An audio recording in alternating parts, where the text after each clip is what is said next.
Bertemu dalam IQ 200. Bertemu dalam IQ 200 politik. Apa yang harus dilakukan antara Habib Rizik dengan K. Haji Imad? Apakah perlu berdialog atau berdebat? Bertemu dan berdialog dengan K. Haji Imad atau K. Haji Imaduddin dengan baik-baik dan ilmiah. Habib Rizik, di mata saya beliau seorang ulama yang saya hormati. Secara negara, secara politik, saya menghormati Habib Rizik. Sekali lagi, mau beliau keturunan Nabi Muhammad SAW ataupun beliau bukan keturunan Nabi Muhammad, saya tetap menghormatinya. Sekali lagi, saya menghormati keberaniannya. Saya menghormati kejujurannya. Saya menghormati adabnya. Saya menghormati tegasnya.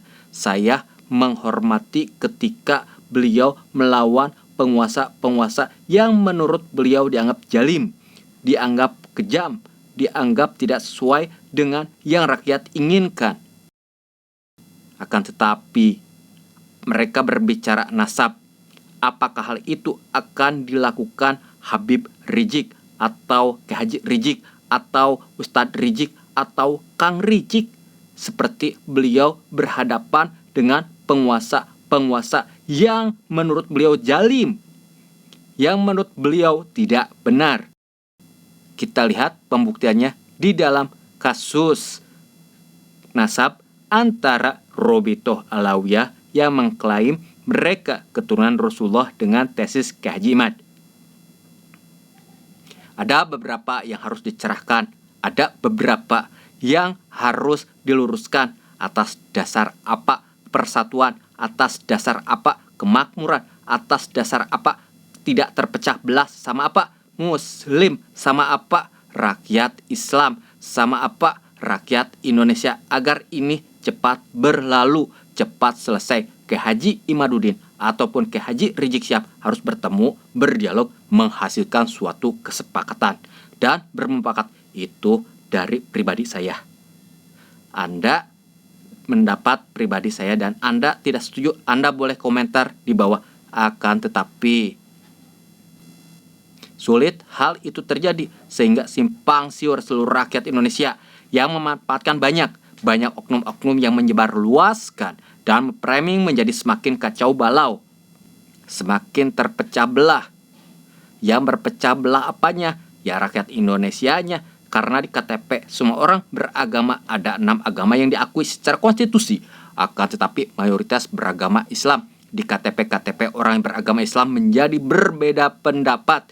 Ada yang mengklaim Habib yang ada di Indonesia benar-benar keturunan Rasulullah. Ada yang mengklaim, baik itu secara sembunyi ataupun terbuka, mereka mengatakan bahwa Habib yang Robitoh Alawiyah yang berada di Indonesia adalah palsu atau tidak benar, karena kontradiktif dengan cara apa pembuktiannya. Ya bagus, itu dilakukan oleh K. Haji Imaduddin atau Ustadz Imad. Apakah saya mendukung? Iya, saya mendukung. Kenapa? Karena hal itu ilmiah, karena itu masuk akal. Ada 3. Yang pertama secara iman, yang kedua cara akhlak. Apakah para Habib yang ada di Indonesia secara akhlak sesuai dengan Rasulullah, akhlaknya, perilakunya, tata krama, etika, dan adab lain-lainnya. Yang kedua secara keilmuan, apakah keilmuannya sesuai dengan Al-Quran, firman Allah, atau Al-Hadis, hadis sabda Rasulullah. Jika tidak ada, yang terakhir melalui garis keturunan, nasab, dokumen yang dipertanggungjawabkan. Kalau masih tidak ada juga, adab tertinggi, ilmiah tertinggi, logika tertinggi, pembuktian tertinggi, apa? Tes DNA. Ratusan, bahkan ribuan, ada ratusan ribu Habib yang ada di Indonesia. Apakah ada yang berani 1, 2, 3, 4, 5 Habib yang melakukan tes DNA? Mudah-mudahan kedepannya lagi ini menjadi PR yang baik dan menjadi pembelajaran bahwa ini menurut saya pribadi. Anda boleh tidak setuju bahwa agama Islam adalah agama sempurna. Di agama Islam tidak ada konsep kasta.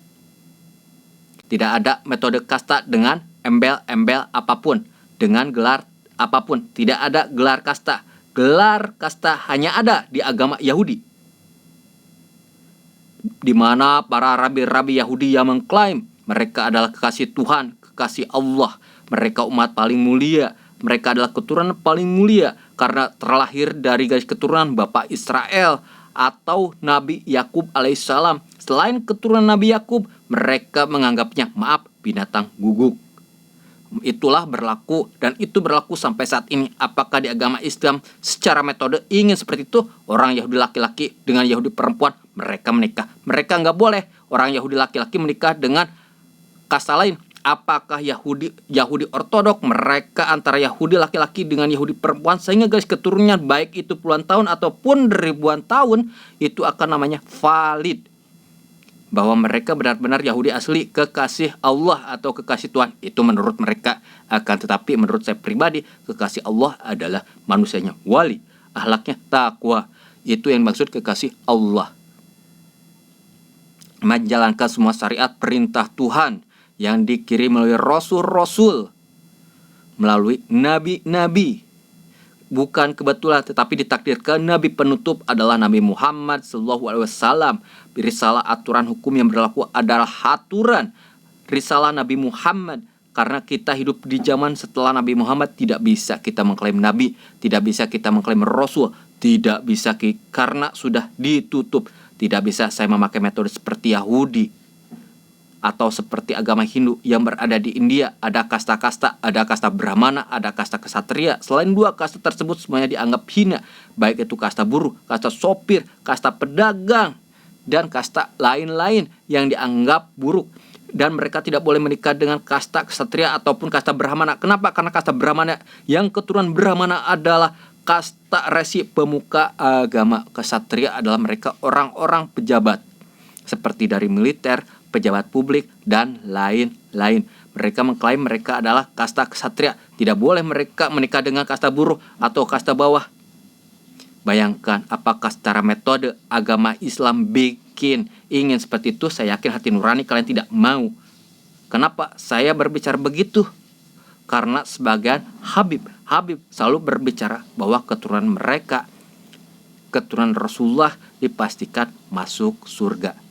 Muhibin yang dicintai, muhibin yang mencintai, muhibin yang dicintai, muhibin yang dicintai, muhibin yang mencintai. Jadi menurut saya pribadi, orang yang dicintai Allah, orang yang masuk surga, orang yang masuk surga karena takwanya, karena imannya, karena amal perbuatannya, karena akhlaknya, bukan karena garis keturunan ataupun nasab.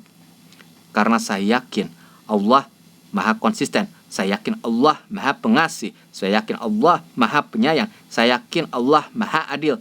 Dan adilnya Allah berlaku buat semua makhluk hidup di dunia. Mudah-mudahan ini menjadi ilmu dan bermanfaat